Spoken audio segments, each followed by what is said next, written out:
से भी जो है फैसले कई बार जो है वापिस जो है पंचायत में आते हैं और पंचायत से जो है खुमड़ी में आते हैं और खुमड़ी उसका फैसला करती है।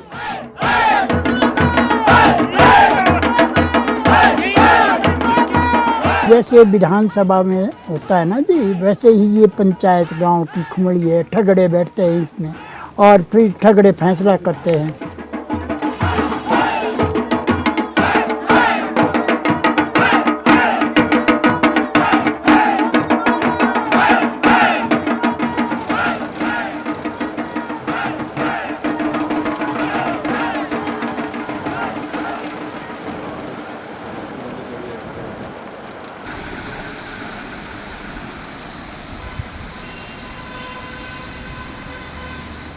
हिमाचल प्रदेश में सिरमौर के गिरिपार के इलाके में 154 पंचायतें हैं। गिरि नदी इस इलाके को राज्य के बाकी इलाकों से अलग करती है। इस नदी के नाम से जोड़कर ही इस इलाके को ट्रांसगिरी या फिर गिरिपार का इलाका कहा जाता है। गिरि नदी इस जिले की सबसे बड़ी नदी है, जो शिमला जिले के कोटखाई जुब्बल की कुपड़ पहाड़ियों से निकलती है और दक्षिण पूर्व दिशा में बहती है। ये नदी पौंटा साहिब के पास यमुना नदी में मिलती है। इसके पूर्व में टॉन्स नदी है, जो सिरमौर और उत्तराखंड को अलग करती है। गिरिपार और टॉन्स पार की संस्कृति, जीवन शैली और धार्मिक सामाजिक व्यवस्था में कोई फर्क करना मुश्किल है। लेकिन गिरिपार और टॉन्स पार यानी उत्तराखंड के जौनसार बावर के इलाकों में रहने वाले समुदायों के संवैधानिक अधिकारों और सुरक्षा में जमीन आसमान का अंतर है। उत्तराखंड के जौनसार बावर के लोगों को 1967 में जनजाति का दर्जा मिल चुका है। गिरिपार के लोग, जिन्हें हाटी कहा जाता है, अभी तक जनजाति का दर्जा पाने के लिए संघर्ष कर रहे हैं। हाटी लोगों का दावा है कि उनका समुदाय उन सभी मापदंडों को पूरा करता है जो किसी समुदाय को जनजाति की सूची में शामिल करने के लिए जरूरी बताए गए हैं। इन दावों में से एक उनकी सामाजिक न्याय व्यवस्था यानी उनके कस्टमरी लॉ कोड को समझने के लिए हम आज एक गांव में जा रहे हैं। यह गांव सिरमौर जिले के नौराधार तहसील की घाटी में बसा है। दरअसल इसी गांव के नाम पर ही तहसील का नाम है। हमें बताया गया था कि इस गांव में खुमली की एक बैठक है, जिसकी कार्रवाई को हम भी देख सकते हैं। खुमली यहाँ की सामाजिक न्याय व्यवस्था में सर्वोच्च संस्था है।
नमस्कार दोस्तों, मैं भी भारत में आपका स्वागत है। आप जानते हैं कि हर जनजाति समुदाय के अपने कुछ कस्टमरी लॉज हैं और इनके ज़िंदगी में इस कस्टमरी लॉज की कुछ खासियत भी होती है, क्योंकि इस कस्टमरी लॉ के हिसाब से इनकी जिंदगी चलती है। वैसे ही हाटी समुदाय के इस कस्टमरी लॉ का एक हिस्सा है खुमली, जहां घर के प्रॉब्लम से लेके पॉलिटिकल प्रॉब्लम्स तक डिस्कस होते हैं। और आज इसे ही समझने हम हिमाचल के ट्रांसगिरी एरिया में आए हैं।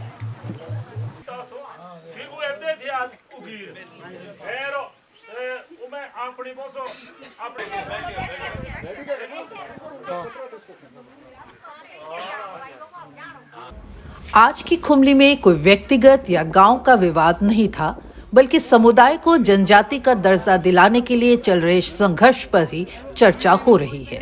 बातचीत शायद कुछ इस तरह से चल रही है कि बेशक हाटी समुदाय को जनजाति का दर्जा मिलने की पूरी उम्मीद है, लेकिन फिर भी आंदोलन को जिंदा रखना है जब तक कि समुदाय को जनजाति की सूची में शामिल नहीं कर लिया जाता है।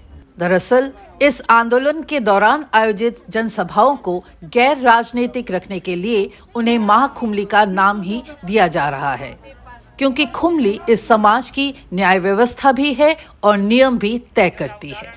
जैसे विधानसभा में होता है ना जी, वैसे ही ये पंचायत गांव की खुमड़ी है। ठगड़े बैठते हैं इसमें और फिर ठगड़े फैसला करते हैं। ये हमारी भी पहले से ही खुमड़ी होती थी। जो खुमड़ी है, हमारे बुजुर्ग भी खुमड़ी करते थे और 4-5 गांव के बैठे, फिर कोई झगड़ा हो गया किसी के, उसका समझौता करना, या किसी के साथ कोई अन्याय हो गया, कोई घरवाली ला आया भगा के, हमारे पहले भगा के ले आते थे, तो उसका फैसला करना वो भी खुमड़ी का काम होता था। इलाके वालों के साथ झगड़ा हो गया, जैसे हमारा चोकर वालों का झगड़ा है, तो उसमें 4 आदमी इलाके के बैठेंगे, उसको भी खुमड़ी बोलते हैं। वहाँ बिल्कुल इसी तरह है जैसा कि और आरजीआई में सबसे पहले रजिस्ट्रेशन नहीं हुई थी, वो होगी 13 अप्रैल को।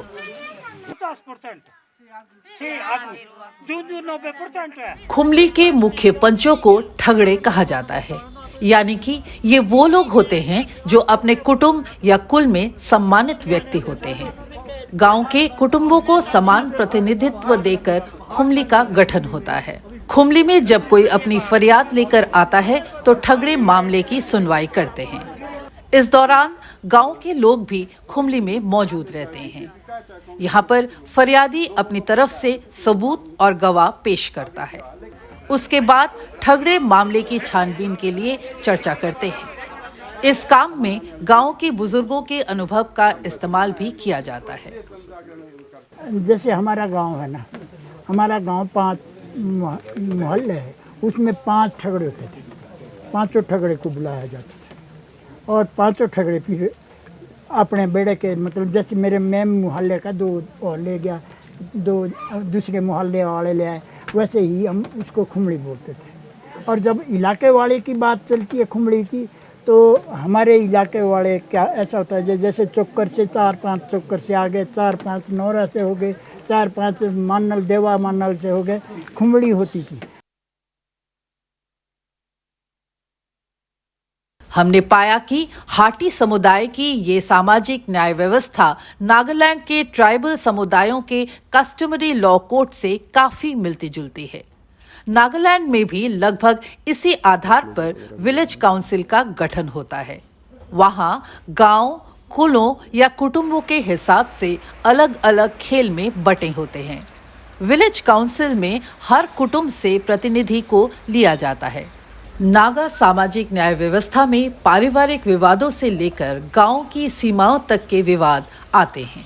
इन विवादों के निपटारे की जो व्यवस्था हमने वहां देखी थी, लगभग वैसे ही यहाँ खुमली के बारे में सुन रहे थे। इस व्यवस्था को झारखंड की मांझी हड़ाम या फिर मान की मुंडा व्यवस्था से भी मिलाकर देखा जा सकता है। इस तरह की व्यवस्था मध्य प्रदेश के भील जनजाति समाज में भी नजर आती है, जहां पटेल सामाजिक पंचायत का मुखिया माना जाता है। दरअसल भारत के लगभग हर जनजाति समुदाय में सामाजिक न्याय व्यवस्था की जो परंपरागत संस्थाएं मिलती हैं, खुमली भी उसी तरह की एक संस्था है। लेकिन खुमली के गठन का प्रोसेस और नियम नागालैंड के ट्राइबल समाज के करीब ज्यादा मिलते हैं। उस टाइम जो है ना तो लोग जो है कोर्ट कचहरी में जा सकते थे जी, और ना उनकी ज़्यादा जान पहचान होती थी। तो वो जो है वो खुमड़ी में ही अपना फैसला करते थे। और आज की डेट में बल्कि खुमड़ी जो है उसी तरह चली हुई है जैसे पहले चली थी।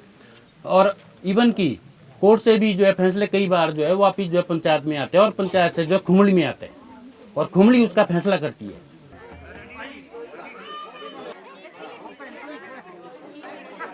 नागालैंड के विलेज काउंसिल और खुमली में बस एक फर्क नजर आता है, वो है औरतों की भागीदारी या उपस्थिति। खुमली में बड़ी तादाद में औरतें मौजूद हैं। ये कहना तो मुश्किल है कि यहाँ मौजूद औरतें फैसले या उसकी प्रक्रिया को कितना प्रभावित करती है, लेकिन कम से कम यहाँ औरतों की उपस्थिति है और उन्हें अपनी बात कहने का मौका मिलता है। वैसे यह एक ताज़ा बदलाव है जो शायद हाटी समुदाय के लिए जनजाति का दर्जा मांगने के आंदोलन को मजबूत बनाने के लिए लाया गया है। वजह जो भी हो, एक परंपरागत न्याय व्यवस्था में औरतों की भागीदारी एक जरूरी बदलाव है। वैसे भी खुमली जैसी संस्थाओं में औरतों से जुड़े विवाद ज्यादा आते हैं। यह भी महसूस किया गया है कि ऐसी न्याय व्यवस्था जो पूरी तरह से पुरुषों के हाथ में है, वहां औरतों को न्याय की उम्मीद कम ही रहती है। अब तो पढ़े लिखा समाज हो गया, पढ़ा लिखा है, तो इसलिए बदलना, महिलाओं को ज़्यादा तरजीह दे रही, तो हम भी महिलाओं को दे रहे जी।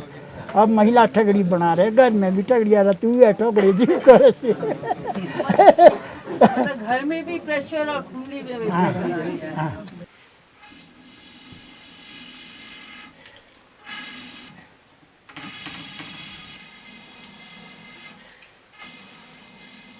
खुमली में औरतों की उपस्थिति के साथ साथ धीरे धीरे ही सही उन्हें अपनी बात को रखने का अवसर मिल रहा है। वैसे फिलहाल औरतें खुमली में अपनी भूमिका उन्हीं मामलों तक सीमित देखती हैं जहां मसला महिला से जुड़ा होता है। गांव में किसी और विवाद के निपटारे में उनकी भूमिका अभी भी नजर नहीं आती है। कई बार ऐसी बातें होती है ना, जो महिला सच्ची हो कहीं और पुरुष उसके ऊपर दबाव डाले, तो बुलाते हैं महिलाओं को भी कि भाई चलो सामने बात हो जाए, तो उसके लिए करते हैं। खुमली में पारिवारिक विवादों से लेकर गांव के बीच के विवाद निपटाए जाते हैं। आमतौर पर खुमली का फैसला माने जाने की उम्मीद की जाती है, लेकिन अगर कोई फरियादी या फिर अभियुक्त खुमली की राय से इत्तेफाक नहीं रखता है, तो समाज उसे मजबूर करता है कि वो इस संस्था के फैसले को मान ले। इसके लिए सामाजिक बहिष्कार का रास्ता भी लिया जाता है। आधुनिक न्याय मूल्यों के आधार पर इस तरह के दबाव को जायज नहीं ठहराया जा सकता है, लेकिन आदिवासी न्याय व्यवस्था में इस कदम को सबसे कारगर उपाय के तौर पर इस्तेमाल किया जाता है। खुमड़ी का फैसला जो है कोई अगर नहीं मानता है तो उनका जो है कई बार जो है बायकॉट भी किया जाता है।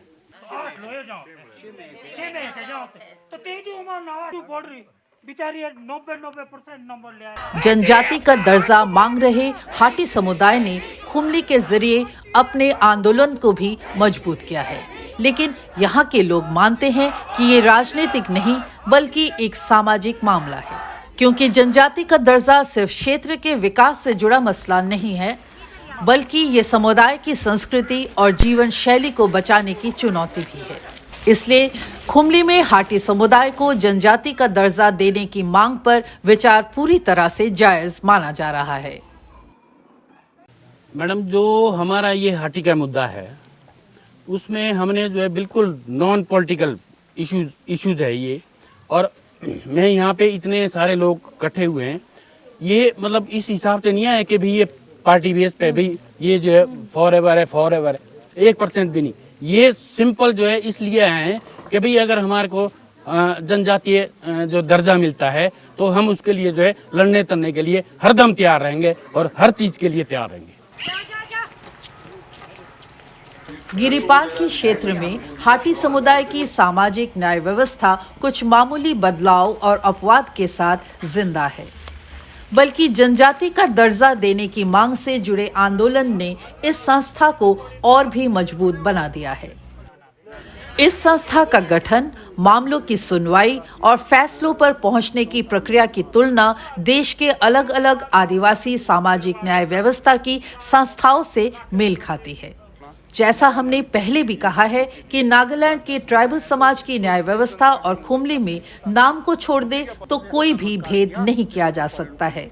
आधुनिक समय में खुमली पर सवाल उठाया जा सकता है, लेकिन सवालों से परे तो आधुनिक न्याय व्यवस्था भी नहीं है। अदालतों में न्याय इतना महंगा है कि आम आदमी के लिए इंसाफ पाना नामुमकिन नजर आता है। फिर भी इस मसले पर बहस हो सकती है, लेकिन हम समझना चाहते थे कि क्या हाटी समुदाय की सामाजिक न्याय व्यवस्था जनजातियों की व्यवस्था से मेल खाती है। आदिवासी भारत के अनुभवों के आधार पर हम ये कह सकते हैं कि खुमली इस मापदंड पर खरी उतरती है।